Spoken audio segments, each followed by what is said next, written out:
I was about 10 at the time. I went to visit my dad in New Mexico while my mother lived in Colorado. My dad worked in an oil field until midnight about every weekday, and my stepmother worked at a bar across town. This meant that I had to stay home alone with my two stepbrothers. One was 13 and the other was 7, and stepsister, who was 12, at the house. Our house was a bit out in the open, but still had houses around it here and there.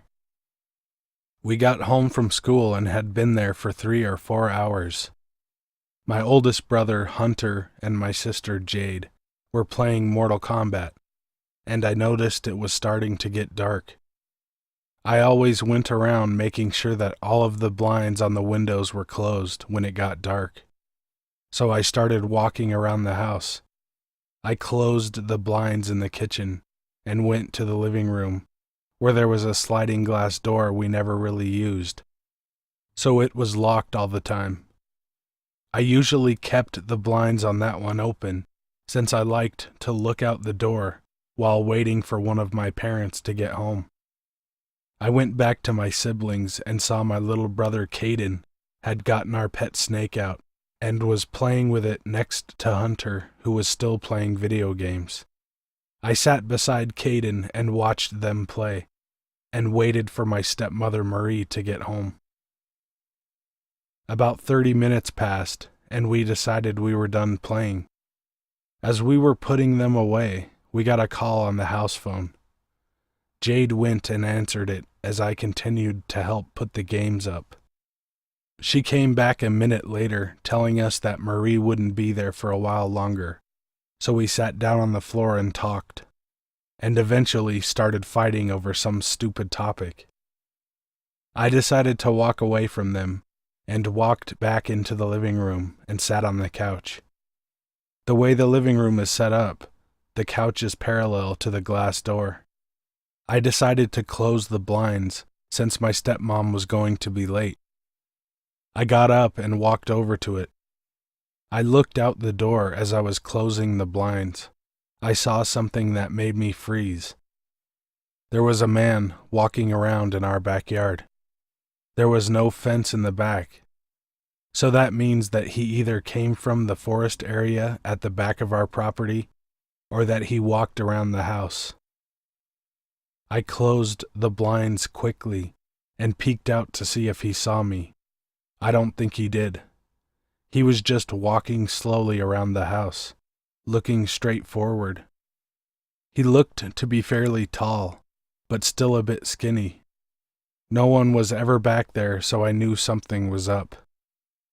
I started walking back to my siblings and told them to shut up. They saw that my face had a pretty scared expression and stopped. I looked at my sister. "There's a man outside," I stuttered out. They didn't believe me, of course. They continued to fight. I almost started to cry from fear and frustration, since they didn't believe me. They told me to stop crying and went and looked outside. My sister almost screamed when she looked out of the window and saw the man. She said he was just standing there looking at our front door. Everyone now realized that I was being serious. The first thing we thought to do was run to our rooms, but Hunter protested and said, without trying to sound scared, we should wait in our parents' room for now. Their windows have curtains and he won't be able to see us. We decided that was a good idea, but we should turn off the lights before we do that. I went to the kitchen and turned off the lights. We snuck around the house, making sure that we avoided making noise. Then we heard it. He had opened the large gate in the front and was now in the front yard. I was flipping out, but quickly ran back and met up with Jade and Hunter in the hallway leading to the bedroom. "All right, let's go back to the room." Jade was cut off by the man knocking on the door. We looked at each other in horror as we heard the man yell, "Hello? Is anyone home?" His voice was deep and raspy. We started to stumble over to the room when Hunter stopped and ran back. Jade and I looked back confused, and we realized Caden was still in the pet area, still as a statue holding the snake. Hunter took the snake, put it in the habitat, and quickly dragged him to our parents' room. The knocking got louder and the man yelled, I'm a friend of your father's. Please open the door. Even though he said that, I do not think he actually knew we were in there. We hid in the closet of our parents' room. We heard the knocks getting louder. Then all of a sudden it stopped. We looked at each other, waiting to see if anything else would happen. We sat there for what seemed like 10 minutes. Then as we were about to get up, we heard him hitting the door extremely hard. We then realized he was kicking the door in. We heard my birds start to flip out. We were all scared to death. I start thinking that we are in a pretty obvious place, so I thought it would be a good idea for us to move. What the hell? We hear him say, followed up by a noise which I could only guess was him shaking the bird cage. We heard him knocking things over in the kitchen. I slowly started opening up the closet door. Jade was flipping out when I turned to her and quietly whispered, "Attic in the boys' room." She looked at me like I was insane, but she started thinking about it, and then looked over to Hunter. "Attic," she mumbled. Our attic was a bit different than most houses. My two brothers had a bunk bed, and right above it was the entrance to the attic. Because of this, we made it more like a room than an attic. It had a lamp, pull-out couch, bookshelf, a window, and a place to sit and read. It was basically a second living room made for the kids. We were the only ones to use it, since the way you got in was by lifting up a board and moving it to the side. Anyways, I peered out the door of my parents' room. He was in the dining room. You could tell because we have a few filing cabinets in there, and you could hear him going through every single one. I looked back, and Caden was right behind me. We quickly but quietly ran into their room. I looked over to see if he happened to see me, but he was still looking through the cabinets. We had windows in our rooms, but when they are opening, they make a loud screeching noise. So like I said, we decided to go into the attic. With Caden being the youngest, we helped him up, followed by me. When I got up there, we heard the birds start flipping out again, so we expected he was getting closer. We tried to hurry up, and eventually everyone got in. We quickly closed it and sat there in silence. We looked at each other for a while. About 10 minutes passed, and Caden started crying. We had to cover his mouth to make sure the man didn't hear us. I looked around the room when Jade slowly started crawling to the window, making sure that she didn't make much noise. I put my head down to the ground, trying to hear anything. I could still hear the birds, but I couldn't tell where he was. I slowly got back up and looked at Jade. She was looking out and then slowly started opening up the window. She was waving to someone. I slowly crept over there to see who she was waving at. My dad came home early. He saw us and instantly knew something was wrong. He went back to his truck and grabbed his gun. He worked in a not-so-safe part of town, so he always had a gun with him. He then saw the door was broken down, and he ran into the house. Get the fuck down, motherfucker. We heard him yell as soon as he walked in. Hunter, go call Derek. We knew we could get down now. We got down as fast as we could and ran into the living room. My dad had his gun pointed at the man, who was sitting on the ground with his hands behind his head. Derek was one of my dad's friends who happened to be a police officer. We called him and told him everything, and that we needed him down here. We noticed as we were calling Derek, the man looking over at us, but my dad nudged him with the gun, making him look back down. The police showed up about 15 minutes later. I am so thankful that my dad happened to leave work early. If he didn't show up when he did, I don't know if we'd be alive right now. I wish we had reacted in a different way, but at least we are alive.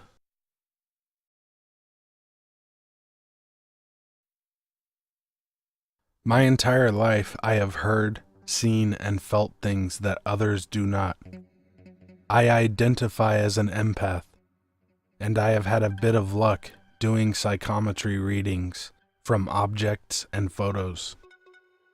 From an early age, I learned to shield myself from things that go bump in the night. As a younger woman, I attended many paranormal investigations and helped many families dealing with the paranormal in their lives. When I began to have children, I left all of that behind to protect them from the things that follow you home. After my second child was stillborn, I let go of a lot of my shields in hopes of connecting with that child on the other side. I got pregnant again fairly quickly and had a difficult pregnancy leading up to a healthy, happy delivery. Unfortunately, the paranormal found its way back into my life through my dreams. Shortly after having my third child, I had a dream that I was standing in my backyard in the pitch black of night, and only the light from a single open door at the rear of my house could be seen. Suddenly, I am yanked by both of my wrists backwards. I'm being dragged on the ground into the house by something I cannot see. I see this creature in my head, but I cannot twist my body to look at it. I hear my own voice in my head screaming, "Get to the baby!" I awoke in real life in that exact position on the bed, wrists together, arms behind my head, screaming at the top of my lungs. I was absolutely terrified. After a couple of seconds passed, I finally regained my senses enough to run into the nursery just beside my room, and there it was, beside the baby's crib, the shrouded shadow I had felt dragging me in my dream. I reached and grabbed the baby while reciting a banishing prayer, and then it was gone. I held her for the rest of the night, reciting the Lord's Prayer, until we both fell back to sleep. Fast forward 4 years, and my fourth child has just made his way into the world. An easy pregnancy had led up to a difficult birth experience, and I was staying at my mother's house. In the wee hours of the morning, I began to dream of something in the room with me. Again, I see this shrouded figure, shaped like a human but faceless and black, that had terrified me after my last child was born. It grabs me by my leg and begins yanking me off the bed that my baby and I were sleeping in. In real life, I wake to being dragged off of the bed, my body half on the bed and half on the floor. I am clawing at the comforter, and I begin screaming the Lord's Prayer almost involuntarily as I fight to get away from whatever has hold of me. I can't bring myself to even look in that direction because I know what I will see. I just want to get back onto the bed to protect my son. My legs aren't working, they're numb. I'm paralyzed with fear, and finally I finish the prayer, and whatever it is let go of my leg. I clawed my way back onto the bed and held my son, weeping. The next morning I told my mom what happened, and she said she never heard me yelling. I don't see how. I was screaming at the top of my lungs. I know from my background researching the paranormal that what probably happened to me was a phenomenon called sleep paralysis. However, A part of me also knows this isn't the first time I've been touched by something I couldn't explain.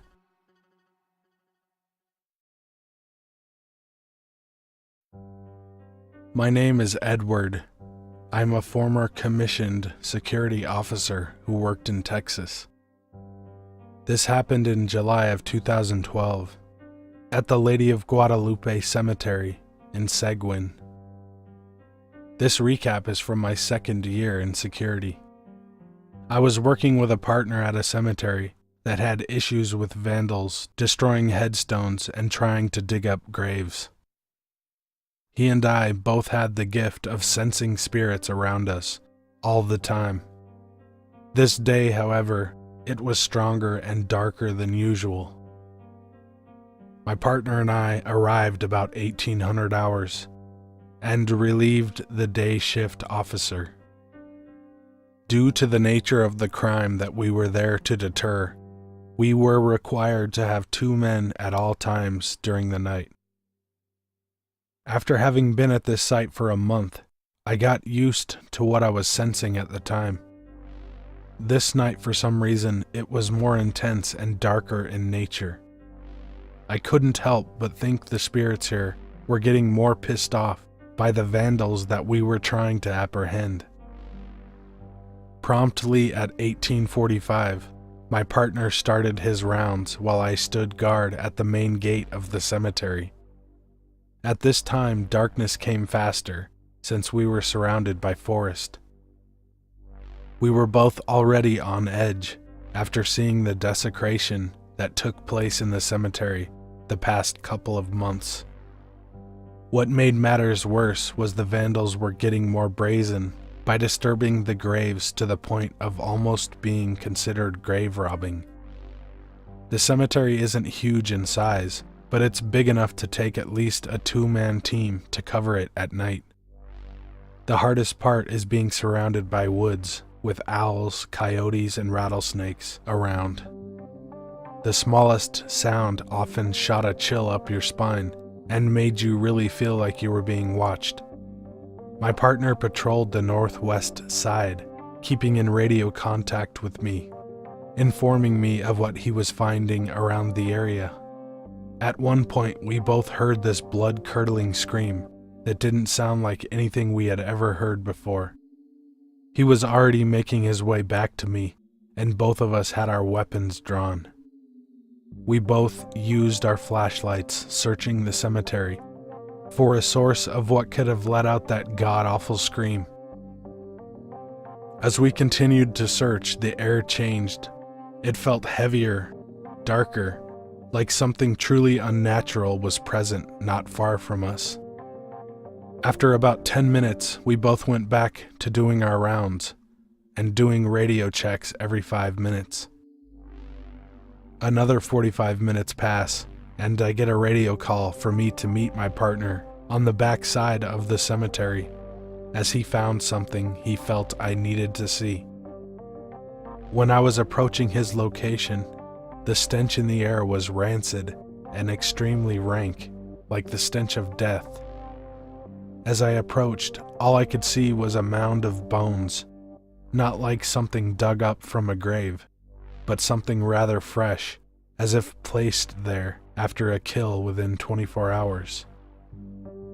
As we both examined the skeleton before us, it dawned on me that it was the remains of a large coyote. Stripped to the bone, fur strewn about, and a lot of blood around, but every inch of this skeleton was clean, not a trace of meat or sinew.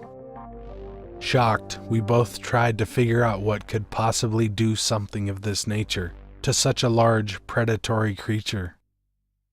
As we both made our way back to the gate to write up a report on what we saw, we got an answer to our question. We heard loud crunching footsteps, very heavy, like someone about 8 foot tall and over 500 pounds. We both frantically kept searching, looking for any sign of whatever was making the noise.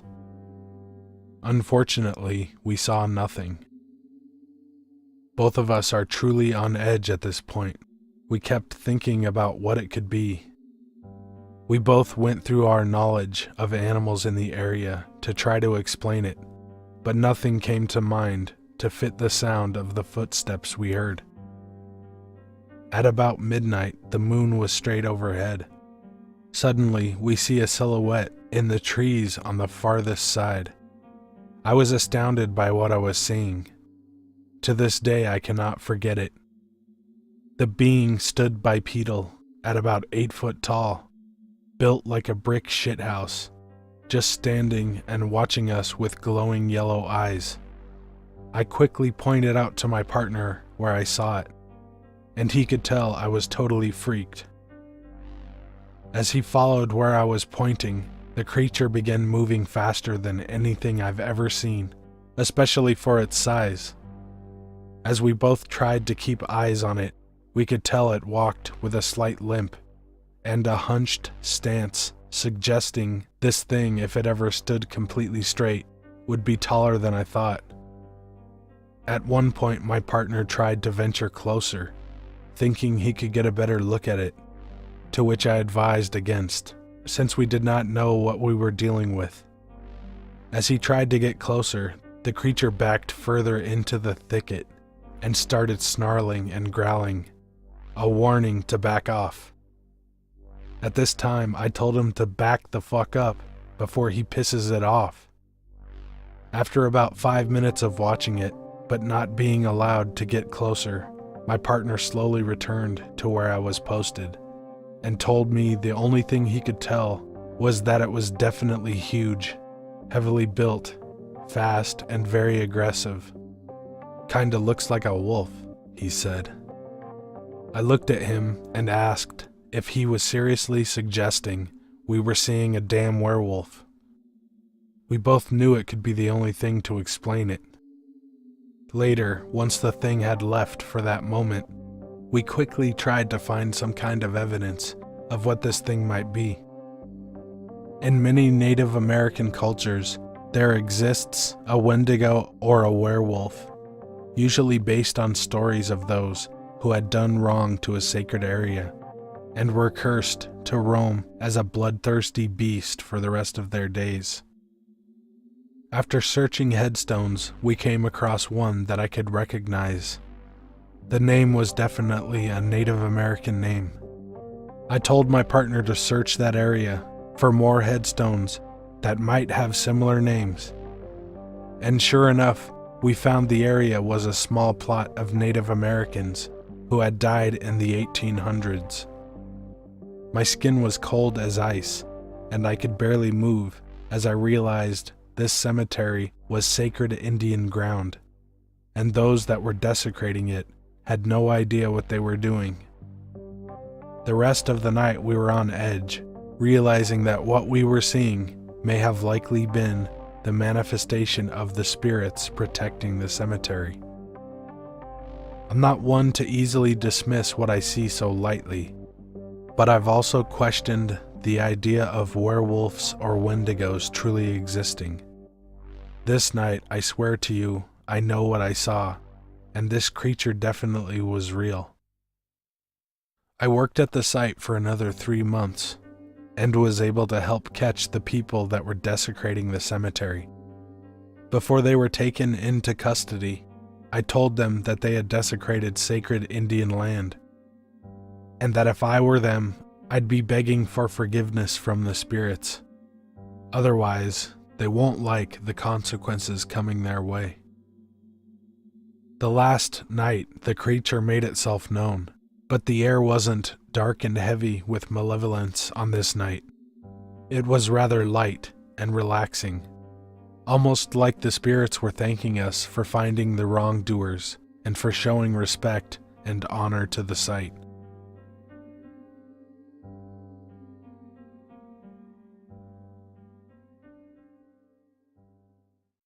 Hey guys and ladies, thanks for watching.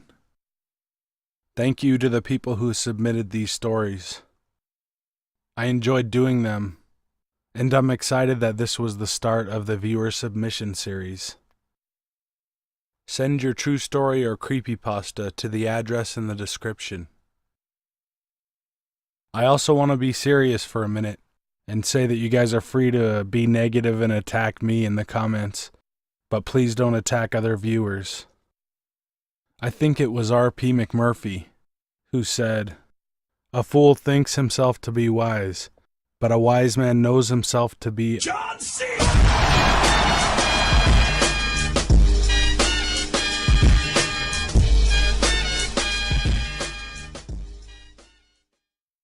Be good to animals, even John C.